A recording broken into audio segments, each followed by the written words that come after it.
एक संत हमेशा घूमते रहते और लोगों को धर्म कर्म के लिए प्रेरित करते थे। घूमते घूमते वे एक ऐसे राज्य में पहुंच गए जहां के राजा बहुत दानी और धर्म कर्म करने वाले थे, लेकिन उन्हें अपनी शक्ति पर और धन पर बहुत घमंड था। संत उस राजा के राज्य में ठहर गए। कुछ ही दिनों में राज्य के काफी लोग संत के पास पहुंचने लगे थे। संत अपने अनुभव से लोगों की समस्याओं का हल बता देते थे।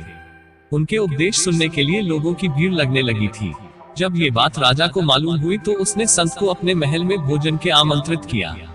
संत राजा के महल में पहुंच गए। राजा ने संत का बहुत अच्छी तरह सत्कार किया, खुद भोजन परोसा। खाने के बाद संत जाने लगे तो राजा ने कहा कि गुरुदेव, मैं आपको कुछ देना चाहता हूँ। आप अपनी इच्छा के अनुसार मुझसे कुछ भी मांग सकते हैं। मैं आपकी हर इच्छा पूरी कर सकता हूँ। मैं राजा हूँ और मेरे लिए कुछ भी असंभव नहीं है। संत समझ गए कि राजा को अपने धन पर और शक्ति पर बहुत घमंड है। उन्होंने कहा कि राजन, आप अपनी सबसे प्रिय चीज मुझे दान में दे दीजिए। राजा को समझ नहीं आया कि वह संत को क्या चीज दान में दे।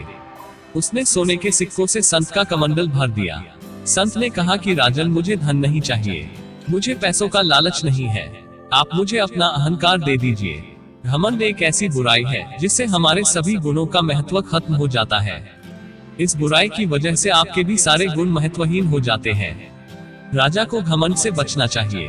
आपके पास जो भी धन संपत्ति है उस पर आपकी प्रजा का भी हक है, क्योंकि राजा के लिए उसकी प्रजा का सुख ही सर्वोपरि होता है।